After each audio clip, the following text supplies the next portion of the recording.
I love great conversations. Hi, my name is Angel Jones. Thank you for joining me on 12-Minute Convos, where I help you create a brand of your own unique, real self. Listen in as I have conversations with amazing people from all over the world.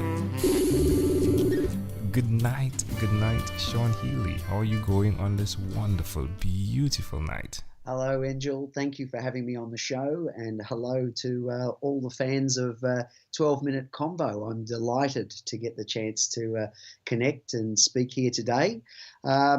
It's morning time for me where I am in Melbourne, Australia, and we're in the middle of fairly extensive rainfall, but apart from that, I'm dry, I'm well, and very much looking forward to the chat. It's a great pleasure to connect with you, Sean. I do wish you all the best with the weather, and I hope that it isn't as bad as it could be, and that it's probably just like 2 hours a day of rain, right, and not an entire day. That's my wish and desire for you right now. Yes, thank you. It's being a very strong front coming through. It's sort of certain parts of the state are getting hit with extensive kind of downpours, and other parts, like where I am right now, just more a continuous light drizzle. Okay, that's wonderful. Well, Sean, please do tell us which of your talents is responsible for us connecting at this time. Absolutely, Angel. Well, we have the opportunity to connect via our podcasting connections. So I've got a podcast series called Sean Healy Tools that looks to support entrepreneurs and entrepreneurial couples. And we were put in contact with each other through Marty Vids, who I believe has been a guest on your show, and he's got the fantastic podcast, The Marty Vids Show. So that's how we come to be having this conversation today. Yeah, pretty amazing how one conversation can connect you to so many other places. Two amazing people, I'm guessing, because if Marty said that you're great and you're saying he's great, well, hey, we could definitely do a certification program now, right? Because you both are excellent, yeah? So, well, let's get deeper into your podcast specifically, and how you teach what you teach, how you train and coach. Sure. Well, I use a combination of models to kind of help me profile personality dynamics in relationships and in business. So I support normally individuals, small to medium-sized businesses, and in particular, I've got a real passion for entrepreneurial couples who perceive that being in relationship together is not challenging enough. Let's put a business in on top of that. So, and I find that often in my dealings that opposites attract. So helping the people to navigate and get the best out of the opposites in the way that they go about the world is something that I'm really passionate about. And one of my core skills is as a trainer of the field of NLP. So I utilize a lot of that. The field of neuro-linguistic programming, for those who haven't heard of it before, terrible name, but it's in a study of patterns of success and how we can learn from others who've gone before us and got fantastic results, and use that to kind of, how do we unpack those skills and translate that into our own lives so that we too can share in some of the benefits. So that's sort of the area in which I play. I feel really, really lucky to be able to kind of support people in that way and have great opportunities and discussions such as the one we're having now. Most definitely. Well, do tell us, now that you have seen the both sides of the coin where relationships are concerned, why will you continue to repeat the skills that you administer? I think for a couple of reasons, largely influenced by my relational history. In a couple of the podcast episodes that look a bit more at relationship dynamics specifically, one of my kind of taglines is, where was this information 6 relationships ago? Because despite really good intention and wanting to have beautiful connections with people and wonderful relationships, I found that experiences from my childhood, lack of education and understanding about the dynamics and complexities of love and desire, meant that even though I really wanted relationships to work, I kept finding that the same patterns were playing out, and unfortunately, my relationships were ending in a lot of pain and frustration. So that's what really got me moving to try to study relationships and find out how on earth, despite my desire to connect, I wasn't doing that well. Yeah, it's really amazing when you have the opportunity to go through something, how much better you are, not just for yourself, but for others. Isn't it amazing, Sean? I think so. I mean, some of these experiences I probably wouldn't like to repeat, but they were the learnings I needed to have, so that I can get to the relationship that I want. So I really feel, as a result of both my successes and failures in the past, these things have really helped to add to my day-to-day experience. And I'm still, Angel, I'm a perennial student. I'm still always kind of learning, and my hope is that will continue right throughout the course of my life. I'll get a bit nervous if I feel like I sort of know everything. I do in many ways still feel like a novice, but I love sharing the things that I've come across and that I've learned. And hopefully that can help other people to have more healthy and fulfilling relationships. Totally agree. Yeah, definitely. Humility combined with experience. I love it. Well, do tell us one other thing that you've done, Sean, consistently over the last 3 years. I think apart from the continual absorbing of podcasts like this, reading books, going to seminars, I've still maintained coaches and mentors in different areas of my life. I sort of feel like if I'm a coach and people say, well, what coach do you use? And it sort of comes across a bit funny when I go, well, I don't actually use, I believe in coaching for others, but not for me. So I still spend time with people. Marty Vids, for example, is someone who really has done a wonderful job supporting me on the business side of things and helping me in the podcast journey. And then I've got other people I utilize even for some of the areas of my own personal self that I'm still exploring. So I'm really, that's an area that I think is so important, that more and more we're continuing to work on and develop our own self-awareness. That's something that I really encourage people to continue to do. How does that make you feel, Sean? To be honest, Angel, I must admit there are times when I get a little frustrated to kind of go, how much, how many more things about myself. I guess it's embracing the paradox. It's learning how to connect with our innate sense of worth and value, and at the same time acknowledge there's areas that we still want to improve.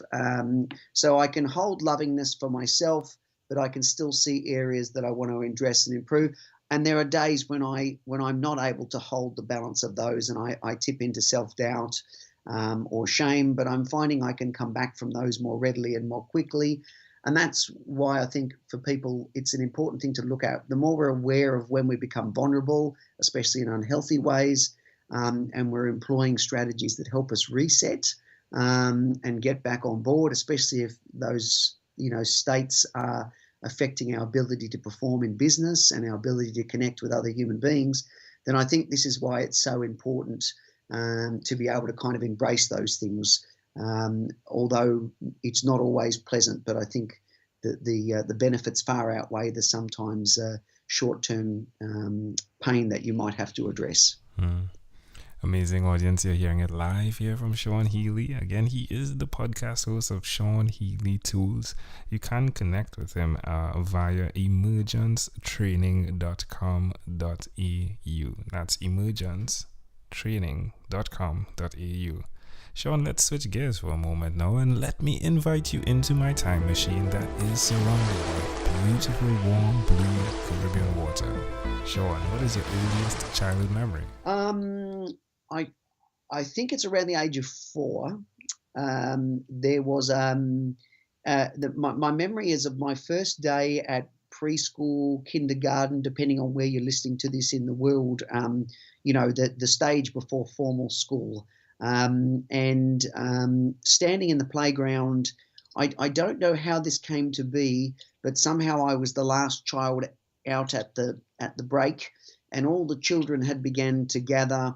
Everybody's laughing. There's lots of noise, children jumping up and down together on play equipment.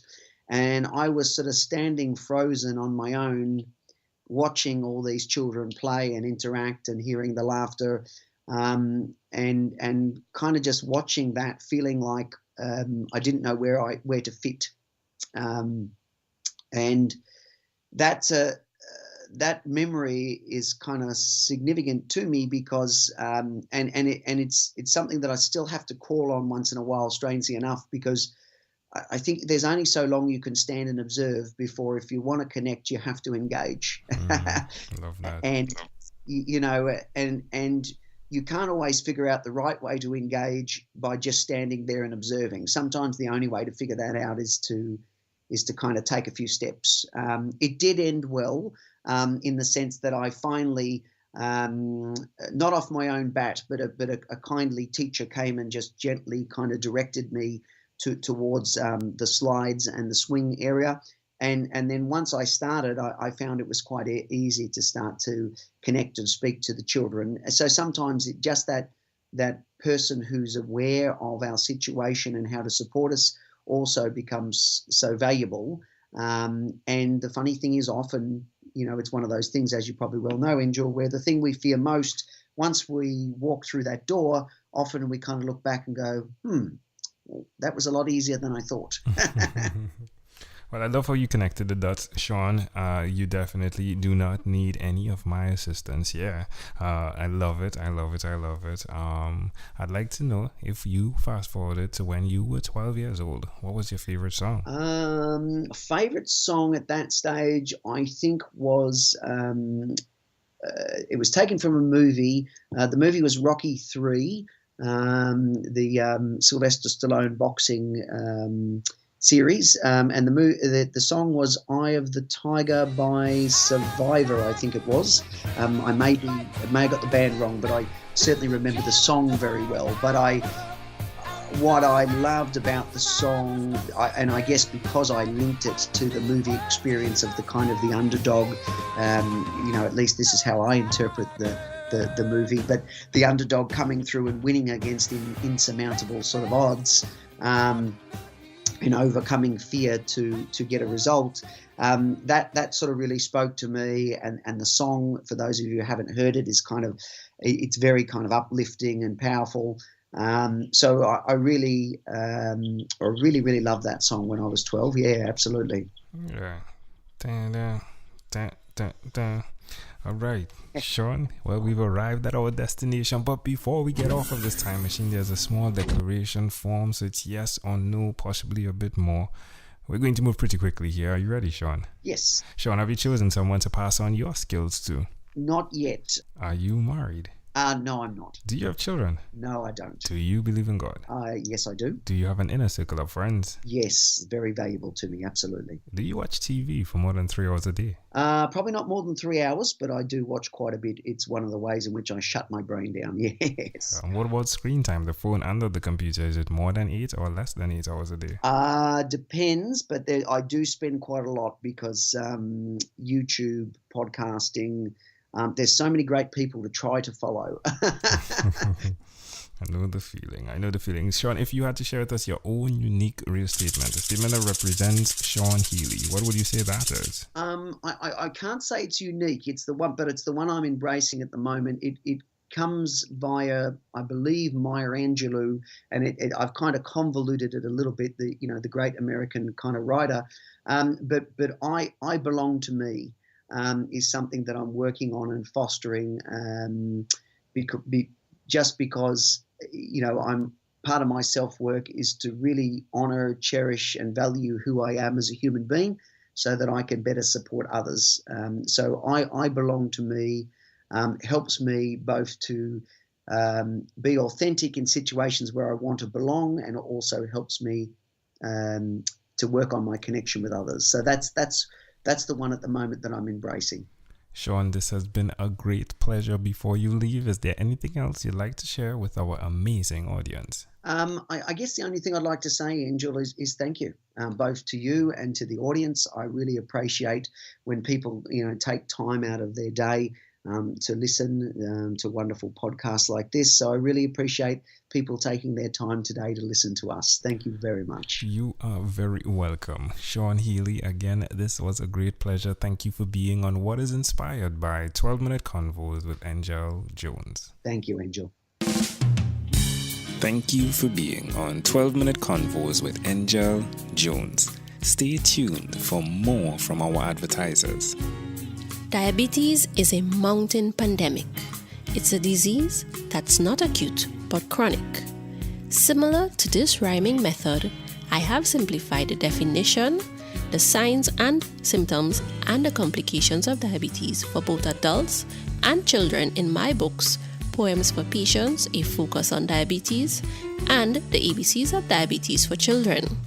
These books are available on Amazon.com, and for more information, you can visit my website, poemsbyaj.com. That's poemsbyaj.com.